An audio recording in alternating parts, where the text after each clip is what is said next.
नमस्कार दोस्तों, मैं डॉक्टर विजय एस यादव आप लोगों का इतिहास विषय ऑनलाइन क्लास में स्वागत करता हूं।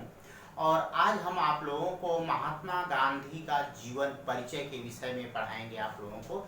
तो आइए देखिए महात्मा गांधी का जीवन परिचय। तो अब देखिए ये गांधी जी का सामान्य परिचय।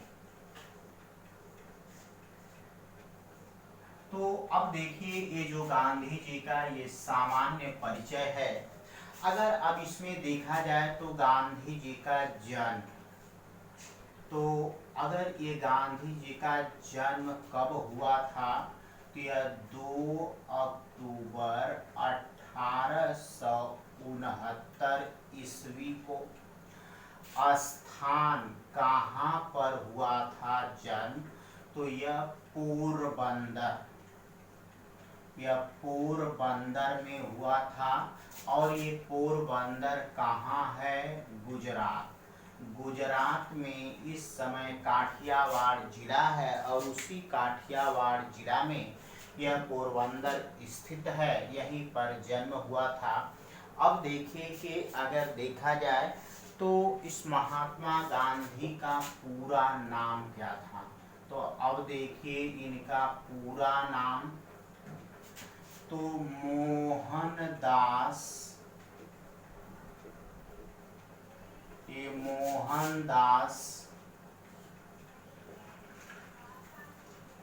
करमचंद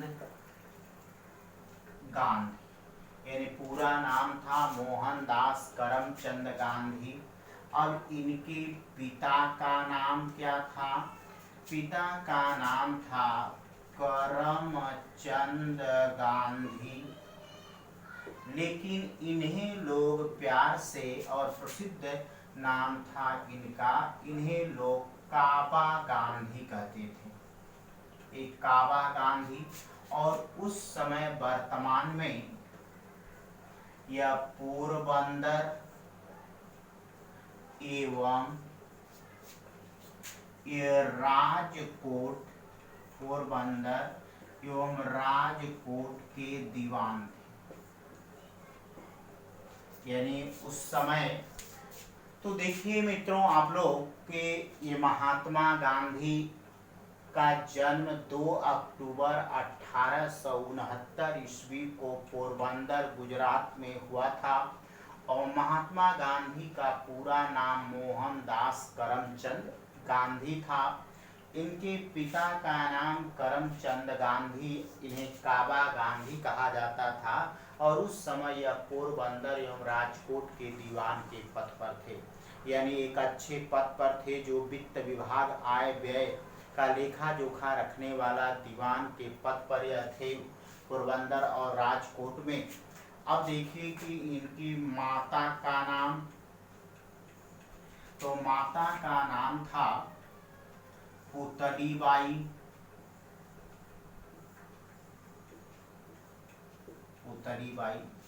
अब देखिए कि इनके बचपन की प्राथमिक जो शिक्षा थी वह तो पोरबंदर में हुई, लेकिन इनकी प्रारंभिक शिक्षा जो थी वह राजकोट में हुई।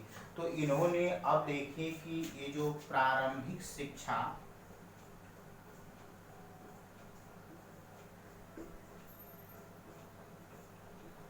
ये प्रारंभिक शिक्षा इन्होंने यह अल्फ्रेड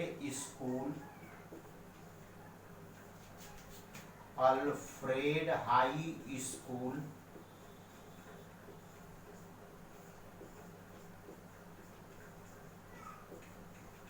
राजकोट से, यानी अल्फ्रेड हाई स्कूल राजकोट से इन्होंने अपनी प्रारंभिक शिक्षा को ग्रहण किए। और इनका विवाह, तो अब देखिए कि इनका विवाह यह 1883 ईस्वी में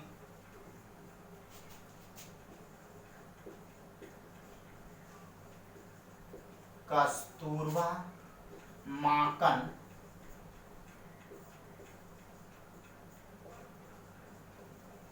के साथ, यानी जो है पोरबंदर में एक व्यापारी था जिसका नाम था गोकुलदास माकन। तो उसी गोकुलदास माकन की पुत्री थी कस्तूरबा माकन, और इसी कस्तूरबा माकन से विवाह हुआ, और विवाह होने के बाद कस्तूरबा माकन को ही कस्तूरबा गांधी कहा जाने लगा, यानी ये कस्तूरबा गांधी के नाम से।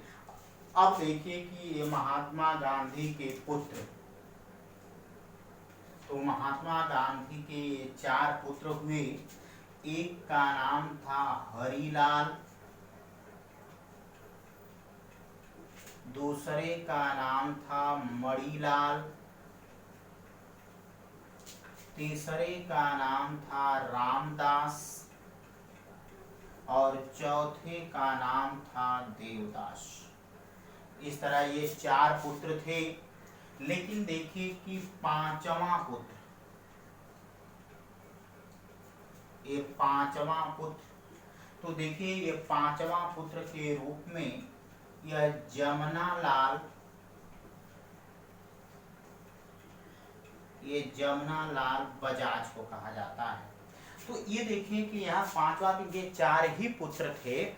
ये 5वां पुत्र इसलिए जमनालाल बजाज को कहा जाता है क्योंकि ये जमनालाल बजाज ने पिता तुल्य महात्मा गांधी को माना, और दक्षिण अफ्रीका प्रवास के दौरान भी इन्होंने उनकी महती सेवा की। यहाँ विभिन्न आंदोलनों में इन्होंने आर्थिक मदद की और उनको यानी पिता तुल्य मान करके सहयोग किया था, इसलिए जमनालाल बजाज को उनका 5वां पुत्र कहा जाता है। इस तरह से अब देखिए कि इन्होंने महात्मा गांधी ने उच्च शिक्षा कहाँ से ग्रहण की। इन्होंने देखिए कि ये जो उच्च शिक्षा है, ये उच्च शिक्षा इन्होंने यूनिवर्सिटी कॉलेज, ये यूनिवर्सिटी कॉलेज लंदन। तो ध्यान दीजिए कि इस तरह से जब ये इंटर एग्जामिनेशन पास कर लिए तो उसके बाद लोगों ने कहा कि अगर आपको पिता की यानी दीवानी का जो पद है उसे अगर लेना होगा तो आपको बैरिस्टर की उपाधि धारण करनी होगी, यानी वकालत की उपाधि आप धारण करेंगे तभी आपको पिता के बाद दीवान का पद प्राप्त होगा।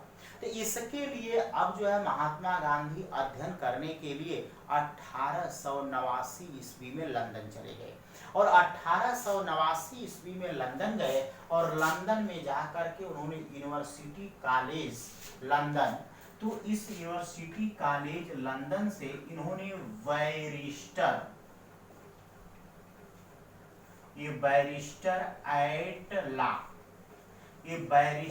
एट लॉ की उपाधि ग्रहण किए। और इस उपाधि को ग्रहण करने के बाद, यानी ये जो उपाधि है ये बैरिस्टर एट लॉ, और इस बैरिस्टर एट लॉ की उपाधि को ग्रहण करने के बाद यह महात्मा गांधी 1891 ईस्वी यानी 1891 ईस्वी में यह वापस लौट आए, यानी 1891 ईस्वी में वहां से वापस लौट करके आए। तो जब ये वापस लौट करके चले आए तो वापस आने के बाद अब महात्मा गांधी इन्होंने जो है कि अब यह राजकोट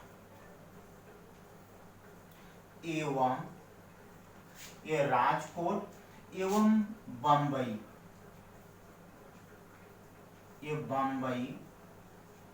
ये उच्च न्यायालय, यानी बंबई उच्च न्यायालय में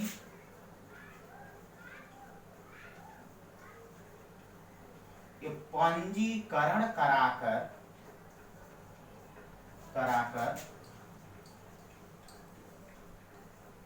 वकालत करने लगे। तो यानी देखिए कि मित्रों आप लोग की इस तरह से महात्मा गांधी या राजकोट जब वापस 1889 से 1891 ईस्वी तक इन्होंने यूनिवर्सिटी कॉलेज लंदन से बैरिस्टर एट लॉ की उपाधि ग्रहण किए। और ग्रहण करने के बाद जब 1891 में वापस आए तो आकर के राजकोट एवं मुंबई उच्च न्यायालय में पंजीकरण कराकर वकालत करने लगे। अर्थात कि अगर आप भी अगर ला की उपाधि लेते हैं तो उपाधि लेने के बाद आप तुरंत किसी भी कचहरी में जा करके या न्यायालयों में जा करके आप वकालत नहीं करने लगे। इसके लिए जिस भी आपको न्यायालय में वकालत करनी है वहाँ के फार्म को अप्लाई करेंगे, वहाँ शुल्क जमा करेंगे, आपका नाम दर्ज होगा, उसके बाद वहाँ से आपको परिचय पत्र मिलेगा, आपको आईडी नंबर मिलेगा, उसके बाद ही आप वकालत शुरू कर सकते हैं। तो उसी तरह से महात्मा गांधी आकर के राजकोट और बम्बई दो स्थानों पर या उच्च न्यायालयों में अपना रजिस्ट्रेशन कराकर पंजीकरण कराकर वकालत करने लगे। इस तरह से ये महात्मा गांधी तो ये शिक्षा ग्रहण किए इस तरह से पारिवारिक जीवन में। लेकिन महात्मा गांधी के 3 लक्ष्य थे। अब उनके कौन कौन से लक्ष्य थे तो आइए हम देखते हैं इनके लक्ष्य के विषय में, यानी कौन कौन सा इनका लक्ष्य था।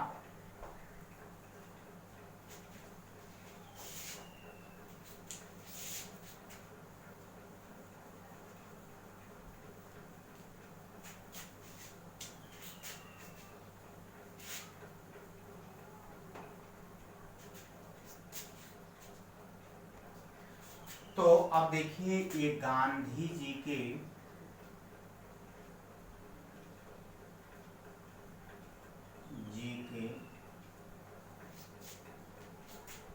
ये 3 लक्ष्य,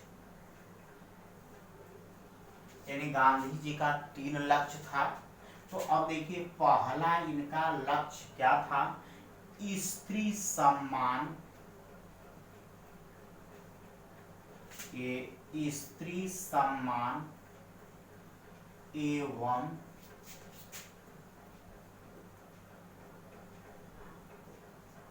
ये शैक्षिक सुधार, यानी महात्मा गांधी के प्रमुख जो है कि इन्होंने 3 सुधार किए थे और उस 3 सुधारों में जो उनके 3 प्रकार के, तो उसमें पहला था कि स्त्रियां जो हैं, महिलाएं जो हैं, उन महिलाओं का सम्मान, जैसे पुरुषों का सम्मान हो रहा है उसी तरह से महिलाओं का भी सम्मान किया जाए, उससे कम उनका सम्मान न हो। और शिक्षा जो व्यवस्था हमारी भारत की है इस शिक्षा व्यवस्था में सुधार किया जाए, ये इनका एक पहला लक्ष्य था। दूसरा था छुआछूत का अंत करना, इस तरह से इन्होंने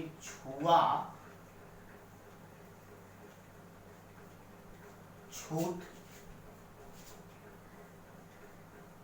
के विरुद्ध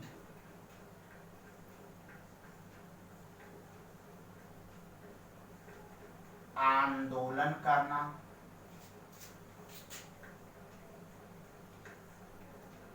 ये आंदोलन यानी जो जाति पाति ऊंच नीच की जो भावना है लोगों में, उस भावना को मिटाना है और मिटा करके इस भावना को उन्हें क्या करना है, उसके लिए आंदोलन करना होगा, लोगों को जागरूक करना होगा और समाज के सभी वर्गों को एक राह पर, एक स्थान, एक साथ जो है उनकी सामाजिक स्तर को लाने का प्रयास करना है। तीसरा था मुस्लिम एकता का विकास करना, यानी जो है कि हिंदू मुस्लिम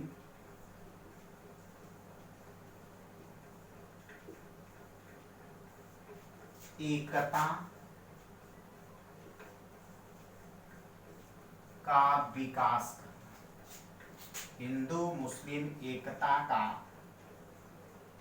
विकास करना, यानी इस तरह से ये जो हिंदू हैं और मुस्लिम हैं यानी मुसलमान हैं, इन दोनों लोगों के बीच में जो अपने अपने धर्म को लेकर के और धर्म विरोध जो दोनों लोगों के बीच है, उस धर्म विरोध की खाई को क्या करना है, दोनों को पाटना है और पाट करके दोनों को क्या करना है, यानी एक करना है। इस तरह से इनके अंतर को जो है समाप्त करना है। तो इस तरह से यानी ये गांधी जी के 3 लक्ष्य थे।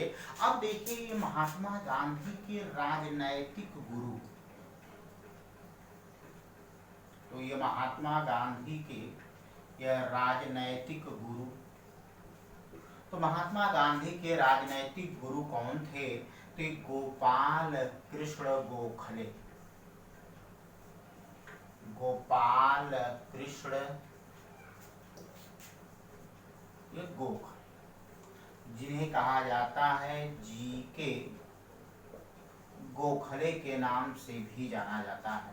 तो इस तरह से यह महात्मा गांधी के राजनैतिक गुरु बहुत ही महत्वपूर्ण अक्सर पूछा जाता है, तो जीके गोखले यानी गोपाल कृष्ण गोखले, और ये महात्मा गांधी के राजनैतिक गुरु और मोहम्मद अली जिन्ना के भी राजनैतिक गुरु, यानी दोनों लोगों के एक ही गुरु थे गोपाल कृष्ण गोखले। यहाँ तक कि मोहम्मद अली जिन्ना ने कहा था कि मैं मुस्लिम गोखले बनना चाहता हूँ। इस तरह से, जिस तरह से प्रसिद्धि गोपाल कृष्ण गोखले की है, उस तरह से मुसलमानों में मेरी प्रसिद्धि है, वो इस तरह से उसने अपना विचार व्यक्त किया था। लेकिन महात्मा गांधी भी जो है कि गोपाल कृष्ण गोखले के ही शिष्य थे और मोहम्मद अली जिन्ना भी गोपाल कृष्ण गोखले के ही शिष्य थे। किस तरह के ये गुरु थे? राजनैतिक, यानी राजनीति की शिक्षा दोनों लोगों ने इन्हीं से जो है पाए थे। तो इस तरह से मित्रों हमने जो है ये गांधी जी के जीवन में एक सामान्य जीवन परिचय के विषय में उनसे पढ़ाया। अब जो है कि किस तरह से ये महात्मा गांधी की जो उपाधियां हैं, उनके समाचार पत्र जो प्रकाशित हुए हैं, और उन्हें दक्षिण अफ्रीका का जो प्रस्थान है, प्रवास है, फिर वहाँ से लड़ करके भारतीयों को सत्याग्रह का प्रयोग करके उसके बाद वापस आना, और वापस आकर के उन्होंने किस तरह से भारत की राजनैतिक आंदोलन में प्रवेश किए, इन बिंदुओं को फिर अगली क्लास में पढ़ाएंगे। धन्यवाद।